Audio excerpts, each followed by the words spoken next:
তারিখের পর বিজেপি নেত্রী হয়েছো, 4 তারিখের পর পুঁতে রেখে দেবো, 4 তারিখের পর ঘরে যেন থাকো, তোমার ঘর জ্বালিয়ে দেবো। হিন্দুদেরকে ভোট দিতে যাওয়া যাবে না, যেসব বুথগুলো হিন্দু আছে তাদেরকে আটকাতে হবে। মমতা ব্যানার্জি ওনাকে এমনিতেই আমরা সব মিথ্যাশ্রী উপাধি দিয়েছি, কারণ উনি এত শ্রী চালু করেছেন, শুধু এই মিথ্যাশ্রীটা নিজের জন্য রেখেছেন।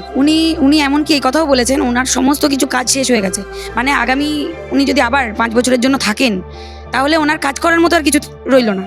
তো উনি যার কাজ করার যিনি মনে করছেন যে আর বাংলাকে এগিয়ে নিয়ে যাওয়া যাবে না কোনোভাবে, তাহলে তার তো আর কাজের কোনো দায়িত্ব মানে কাজও নেই, অতএব তার মসনদে বসারও কিছু নেই।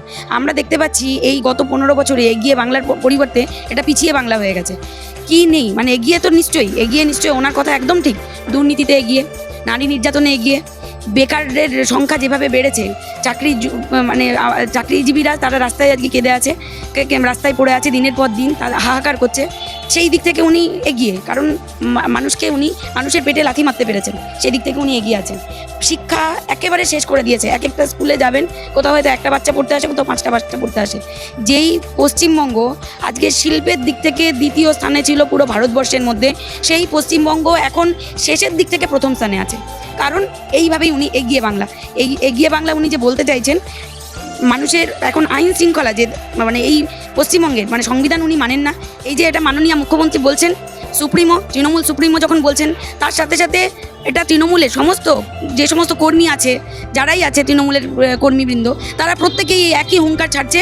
লোকালে বিভিন্ন জায়গায় দেখা যায়। আমি একটাই কথা বলবো, আমাদের এর আগেও 4ঠা জুন মানুষ দেখেছিল, এবং আমি এটা বলছি, আমি নিজে 124 নম্বর ওয়ার্ডের বাসিন্দা, এবং 124 নম্বর ওয়ার্ডে এবার পুরো কলকাতাতে কলকাতা কর্পোরেশনের মধ্যে 1693 ভোট, যেটা সর্বোচ্চ ভোট, সেই সর্বোচ্চ ভোটে লিড দেওয়া হয়েছে। তো এই হুঙ্কার আমাদেরকে আগেও শুনতে হয়েছিল, তার জন্য আমরাও যথাযথভাবে থানা পুলিশ করেছিলাম। বলেছিল 4 তারিখের পর বিজেপি নেত্রী হয়েছো, 4 তারিখের পর পুঁতে রেখে দেবো, 4 তারিখের পর ঘরে যেন থাকো, তোমার ঘর জ্বালিয়ে দেবো, অনেক কথা বলেছিল। তো আমরা 1693 ভোটে লিড দিয়েছি, বিজেপি লিড দিয়েছে 1693 ভোটে। তো কাজে আমার একটাই কথা যে আবার 4 হার বারবার, আমরা আবার জিতব। সুভাষিস চক্রবর্তী একজন আইনজীবী হয়ে এই ধরনের অসাংবিধানিক কথা কি করে বলেন?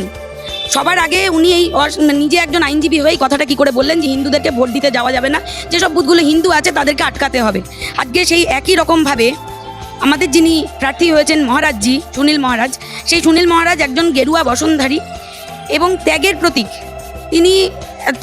তিনি হওয়াতে মানে আজকে মানুষ জাগ্রত হয়ে গেছেন, মানুষের মধ্যে এসে গেছে। মানুষ যে কোনো জায়গায়, আমরা যখন ডোর টু ডোরে যাচ্ছি বা প্রচারে বেরোচ্ছি, আমরা দেখতে পাচ্ছি মহারাজকে পেয়ে কেউ বলছে গায়ে কাঁটা দিচ্ছে, কেউ বলছে চোখে জল এসে যাচ্ছে, কেউ কেঁদে ফেলছে। তাদের যেন অনেক কথা, অনেক ব্যথা তারা যেন বলতে চাইছে।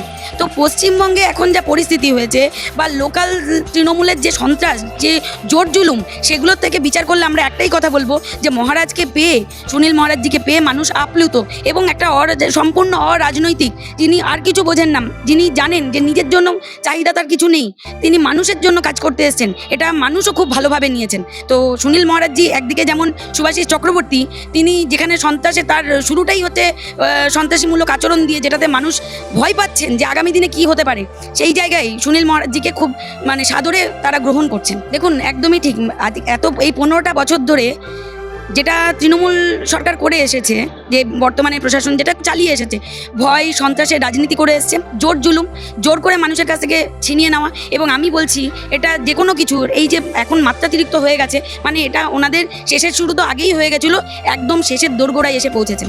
এখন এই সরকারের খুব শিগগিরই বঙ্গোপসাগরের নিক্ষেপ ছাড়া আর কিছু আর বেঁচে নেই এই বর্তমান সরকারের। আর অমিত শাহজি যেটা বলছেন একদম ঠিক বলছেন, এখন ভয়ের রাজনীতি ওরা দেখাচ্ছে, কারণ ওদেরকে যে কোনোভাবে হোক মসনদে টিকে থাকতে হবে। সাধারণ মানুষের যে টাকা, 100 দিনের কাজের টাকা থেকে শুরু করে আবাস যোজনার টাকা, রেশন দুর্নীতি থেকে শুরু করে সব কিছুতে দুর্নীতি, এবং সব টাকা তারা আত্মসাৎ করছে, আর মানুষের উপর একটা বড় অংশের করের বোঝা চাপিয়ে রাখছে। আমরা দেখতে পাচ্ছি এই যে এখন যে গ্যাস করে যে বিভিন্ন জায়গায় তারা বলছে যে গ্যাসের দাম বেড়ে গেছে বা কিছু, এই বিপদকালীন সময়ে, যেখানে যুদ্ধকালীন পরিস্থিতিতে একমাত্র ভারতবর্ষ যে আস্থা ভরসা জুগিয়েছে, গ্যাসের লোকেরা নিজেরা এসে বলেছে, আমি নিজে 8 দিনে গ্যাস পেয়েছি। গ্যাসের লোকেরা বলছে কোনো রকম কোনো গ্যাসের কোনো ইয়ে নেই, সংকট নেই। গ্যাস আপনারা বুক করলে নিশ্চয়ই পাবেন। এবং আমি বলছি, আমি 940 টাকায় গ্যাস পেয়েছি, 939 টাকায় গ্যাস পেয়েছি, অর্থাৎ দাম কোথাও বাড়েনি, বরং কংগ্রেস আমলে আমরা দেখেছি মানুষকে 1500 টাকাতেও 1700 টাকাতেও গ্যাস কিনতে হয়েছে। সেই জায়গাতে আজকে এটা যারা মিথ্যাচার করছেন, তৃণমূল, এই যে মমতা ব্যানার্জি, ওনাকে এমনিতেই আমরা সব মিথ্যাশ্রী উপাধি দিয়েছি, কারণ উনি এত শ্রী চালু করেছেন, শুধু এই মিথ্যাশ্রীটা নিজের জন্য রেখেছেন। তো কাজেই এই মমতা ব্যানার্জি সরকার যে মিথ্যাচার করছেন, গ্যাস নেই, উল্টে পেট্রোলের দাম যেভাবে কমে গেল, পেট্রোলের দাম, আমি বলবো যে রাজ্য সরকারের যে এটা কেন্দ্র থেকে কমানো হলো, রাজ্য সরকারের উচিত এবং প্রত্যেকটা মানুষেরও জানা উচিত কতটা রাজ্য সরকার গ্যাসের জন্য নিচ্ছে, কতটা কেন্দ্র সরকার নিচ্ছে। রাজ্য সরকারের শেষটা দেখা যাবে বেশি। তো কাজেই এই জিনিসগুলো মানুষেরও বোঝা উচিত, এবং এখন মানুষ জেগে গেছে, মানুষ জানে, বোঝে। তো কাজেই আমাদের আগামী দিনে এই যে বিজেপি সরকার যেখানে যেখানে আছে, সারা দেশে যেখানে যেখানে বিজেপি সরকার আছে, সেখানে মানুষ দেখেছে মানুষ কি পেয়েছে। ডবল ইঞ্জিন সরকার হওয়ার জন্য কীভাবে রাজ্যগুলো এগিয়ে গেছে, এখন সবথেকে পিছিয়ে পড়া রাজ্য হচ্ছে এই পশ্চিমবঙ্গ। এবং অমিত শাহজি একদম ঠিক বলেছেন, মানুষ বিজেপিকে ভরসা করছে। একদম সবথেকে ফেলিওর, ব্যর্থ মুখ্যমন্ত্রী যদি কেউ থাকে, সেটা হচ্ছে এই মমতা ব্যানার্জি। সব দিক থেকে ব্যর্থ হয়েছে, রাজ্য চালানো থেকে শুরু করে এই যে বাংলা তার নিজের মেয়েকে চাই, তো বাংলার নিজের মেয়েকে চাই বলতে গিয়ে আজকে আরজি করের ঘটনা দেখেছে যে মানুষ এখন মানে সরকার টাকা দিচ্ছে কেস তুলে নেওয়ার জন্য, 10 লক্ষ টাকা অফার করা হচ্ছে তার মানে মেয়ের দাম হিসাবে, মূল্য হিসাবে। নিরাপত্তা দিতে পারেনি কোনো নারীকে, নারী নিরাপত্তাতে বিগ জিরো। ইয়েতে যুব সমাজকে চাকরি দেওয়ার জন্য বিগ জিরো। উনি বলেছিলেন 6 মাসের মধ্যে শিল্প নিয়ে আসবো, বিগ জিরো। উনি আইন শৃঙ্খলা পুরোপুরি কোল্যাপস করে গেছে। যখন কোনো রাজ্যের আইন শৃঙ্খলা কোল্যাপস করে যায়, মানে সেই রাজ্য একদম শেষ হয়ে যায়। তো এখন এই রাজ্যটা পুরো শেষ হয়ে গেছে, একমাত্র বিজেপি পারে এই রাজ্যকে আবার 1 নম্বর জায়গায় আনতে।